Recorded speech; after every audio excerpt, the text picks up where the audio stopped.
চট্টগ্রাম ও বগুড়া থেকে যুক্ত হচ্ছেন সহকর্মীরা। শুরুতেই চট্টগ্রাম থেকে জানাবেন সহকর্মী আব্দুল্লাহ রাকিব। রাকিব, ভ্যাট বাড়ানোর প্রভাব চট্টগ্রামে কোন কোন খাতে বেশি পড়েছে, আর এর পরিধির বাইরে কি পরিমাণ প্রতিষ্ঠান রয়েছে?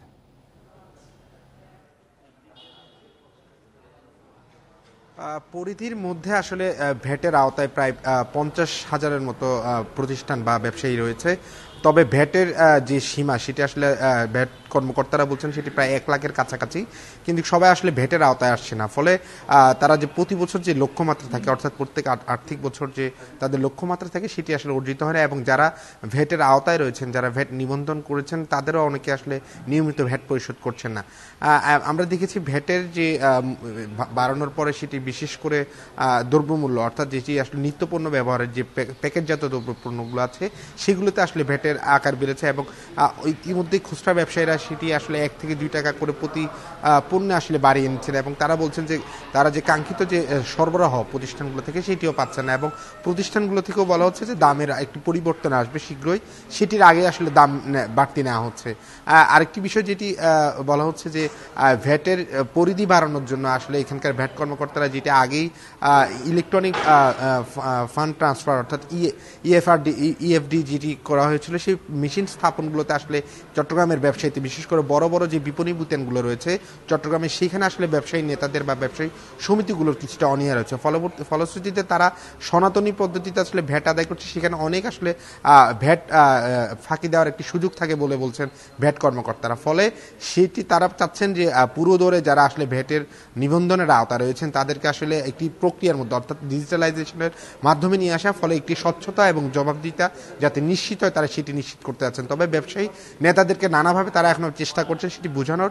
তবে এবং আরেকটি বিষয় যেটি ক্রেতাদের সাথেও, ক্রেতাদের মধ্যে আসলে ভ্যাট প্রদানে বা ভ্যাট আদায় করছেন সেটির আসলে তারা খুব বেশি সচেতন নয়, ফলে অনেকে আসলে ভ্যাট নিলেও সেটি আসলে পরিশোধ করছে কিনা সেটি জানছেন না। ফলে ভ্যাট কর্মকর্তাদের আরো বেশি তৎপর হওয়ার কথা বলেছেন তারা। রাকিব, আপনি থাকবেন আমাদের সাথে। আমরা এবার বগুড়ার পরিস্থিতি জানবো। সেখান থেকে যুক্ত আছেন সহকর্মী হাসিবুর রহমান।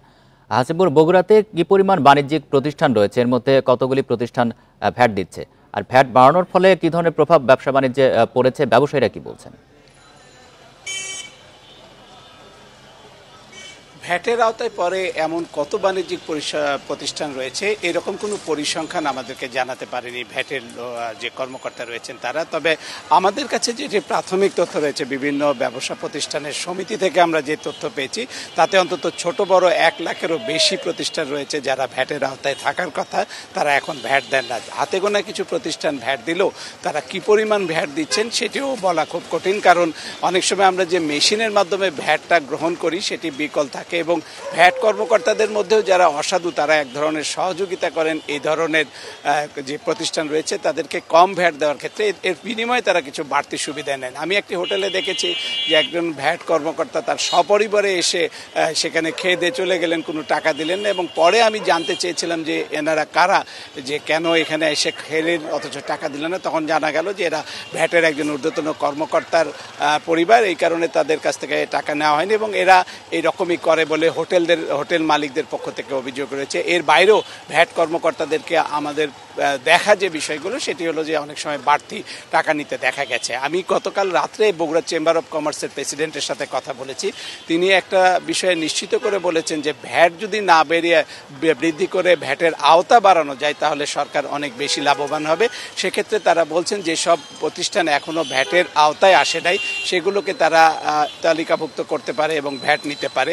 এর পাশাপাশি তারা আরেকটা পরামর্শ দিয়েছেন, সেটি হলো যে এই মুহূর্তে কোনো রাজনৈতিক সরকার নাই, সুতরাং এই সিদ্ধান্তটা জনগণের উপর যার প্রভাব পড়তে পারে এরকম সিদ্ধান্তটা এই মুহূর্তে না নেওয়ার জন্যই তারা পরামর্শ দিয়েছেন, এবং তারা বলছেন যে যখন কোনো গণতান্ত্রিক সরকার আসবেন বা রাজনৈতিক সরকার একটা ক্ষমতায় আসবেন তখন তারা সিদ্ধান্ত নেবে যে জনগণের উপরে কি পরিমাণ ভ্যাট রাখলে তারা সহনীয় পর্যায়ে থাকবেন। সব মিলিয়ে যেটি আমরা দেখতে পেয়েছি যে বগুড়ার হোটেলগুলো থেকে কিছু ভ্যাট নেবার ফলে বাড়তি দাম নেওয়া শুরু হয়েছে, এবং পণ্যের দাম যেসব নেওয়া হচ্ছে সেটি কোনো কোনো ক্ষেত্রে ভ্যাটের যে পরিমাণ তার থেকে বেশিও নেওয়া হচ্ছে। আর ছোট ছোট যেসব রেস্তোরাঁ রয়েছে যেগুলো ভ্যাটের আওতায় নেই তারা দাম নিচ্ছে ঠিকই বেশি, কিন্তু তাদেরকে ভ্যাট দিতে হবে কিনা এই বিষয়টা আমরা এখনো নিশ্চিত হতে পারিনি। আর ভ্যাট কর্তৃপক্ষের বিরুদ্ধে এরকম ভ্যাট বাড়ানোর পরে অভিযোগ ওঠে নানা ধরনের, ঠিক একই ধরনের অভিযোগ আমরা এবারও পাচ্ছি, এবং ইতিমধ্যেই তার কিছু নমুনাও আমরা দেখতে পাচ্ছি। চট্টগ্রাম এবং বগুড়া থেকে জানাচ্ছিলেন আমাদের সহকর্মীরা।